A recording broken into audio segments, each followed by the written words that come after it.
राम राम भाई सारिया ने। आज मम्मी आपको सुनाएगी रमा एकादशी की नई कहानी। आपका हमारे चैनल पर स्वागत है। हरे कृष्णा। रमा एकादशी व्रत। रमा एकादशी व्रत कार्तिक मास के कृष्ण पक्ष की एकादशी को किया जाता है। हर साल दीपावली से 4 दिन पहले कार्तिक कृष्ण एकादशी तिथि के दिन भगवान विष्णु और लक्ष्मी माता की पूजा करने का विधान है। इस एकादशी को रमा एकादशी एवं रंभा एकादशी के नाम से जाना जाता है। चातुर्य मास की अंतिम एकादशी होने के कारण इसका विशेष महत्व बताया गया है। मान्यता है कि जो व्यक्ति इस दिन लक्ष्मी नारायण का ध्यान करते हुए व्रत रखता है, उसे अपार पुण्य की प्राप्ति होती है। व्यक्ति पाप कर्मों के प्रभाव से मुक्त होकर उत्तम लोक में स्थान प्राप्त करने का अधिकारी बन जाता है। इस व्रत में तुलसी की पूजा एवं भगवान विष्णु को तुलसी अर्पित करने का बड़ा महत्व है। इस दिन भगवान केशव का संपूर्ण वस्तुओं से पूजन, नवेद तथा आरती कर प्रसाद वितरित करके ब्राह्मणों को भोजन खिलाए तथा दक्षिणा बांटे। जो मनुष्य इस एकादशी के व्रत को करते हैं, उनके समस्त भ्रम, हत्या आदि के पाप नष्ट हो जाते हैं और अंत में विष्णु लोक को जाते हैं।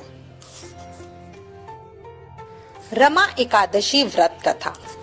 धर्मराज युधिष्ठिर बोले, हे भगवान, अब आप मुझे कार्तिक मास के कृष्ण पक्ष की एकादशी की कथा सुनाइए।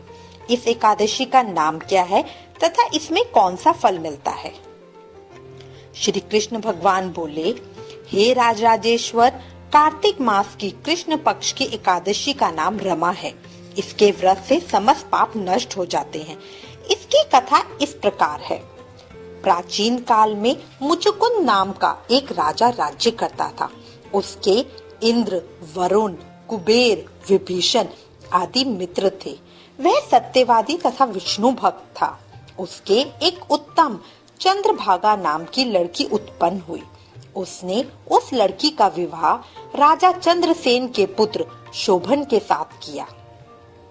एक समय जबकि वह अपने ससुराल में थी, एक एकादशी पड़ी।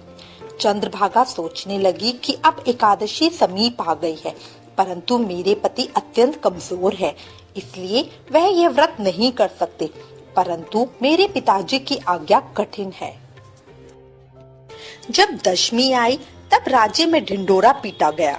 उसको सुनकर शोभन अपनी पत्नी के समीप गया और उससे पूछा, हे प्रिये, तुम मुझे कुछ उपाय बतलाओ, क्योंकि यदि मैं व्रत करूंगा तो अवश्य ही मर जाऊंगा। इस पर चंद्रभागा बोली, हे प्राणनाथ, मेरे पिता के राज्य में एकादशी के दिन कोई भी भोजन नहीं करता। यहाँ तक कि हाथी, घोड़ा, ऊंट आदि भी तृण, अन्न, जल आदि ग्रहण नहीं करते। फिर यहाँ मनुष्य कैसे भोजन कर सकते हैं?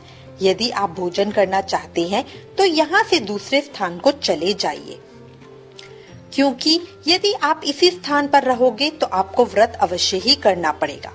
इस पर शोभन बोला, हे प्रिय, आपका कहना बिल्कुल उत्तम है, मैं अवश्य ही करूँगा। भाग्य में जो लिखा है वही होएगा।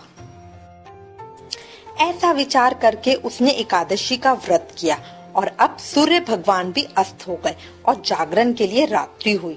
वह शोभन को दुख देने वाली थी। दूसरे दिन प्रातः से ही पहले शोभन इस संसार से चल बसा। राजा ने उसके मृतक शरीर को दहन कर दिया। चंद्रभागा अपने पति की आज्ञा अनुसार अग्नि में दहन नहीं हुई, परंतु पिता के घर में रहना उचित समझा। रमा एकादशी के व्रत के प्रभाव से उसे मुंद्राचल पर्वत पर धन धान्य से युक्त तथा शत्रुओं से रहित एक उत्तम नगर प्राप्त हुआ। एक समय मुचुकुंद नगर में रहने वाला एक सोम शर्मा नाम का ब्राह्मण तीर्थ यात्रा करने के लिए निकला। उसने घूमते घूमते देखा। उस ब्राह्मण ने उसको अपने राजा का जमाई जानकर उसके निकट गया। राजा शोभन ब्राह्मण को देखकर आसन से उठ खड़े हुए। अपने ससुर तथा स्त्री चंद्रभागा की कुशलता को पूछने लगे। सोम शर्मा ब्राह्मण बोला, हे राजन, हमारे राजा कुशल हैं तथा आपकी पत्नी चंद्रभागा भी कुशल है। अब आप अपना वृतांत बतलाइए। मुझे यह बड़ा आश्चर्य है कि ऐसा विचित्र और सुंदर नगर आपको किस प्रकार प्राप्त हुआ। शोभन बोला, हे ब्राह्मण, यह सब कार्तिक मास के कृष्ण पक्ष की रमा एकादशी के व्रत के प्रभाव से है।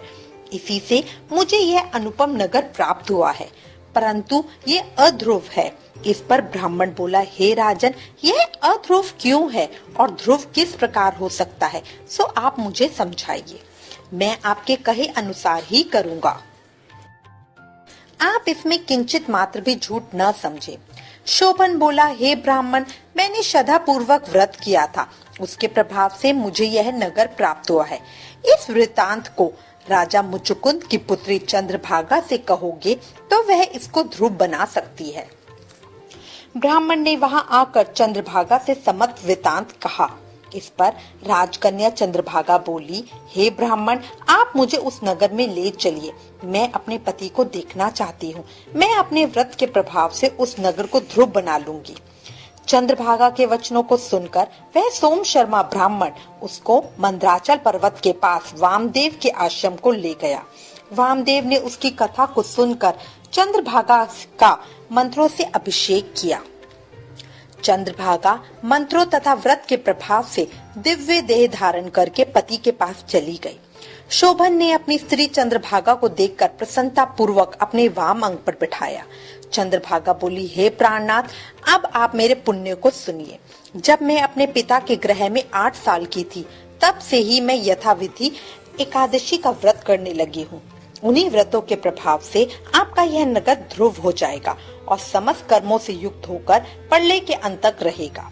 चंद्रभागा दिव्य रूप धारण करके तथा दिव्य आभूषण तथा वस्त्रों से सजकर अपने पति के साथ आनंद पूर्वक रहने लगी और शोभन भी उसी के साथ आनंद पूर्वक रहने लगा।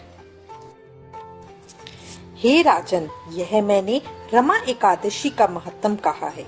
जो मनुष्य इस रमा एकादशी के व्रत को करते हैं, उनके समस्त भ्रम, हत्या आदि के पाप नष्ट हो जाते हैं।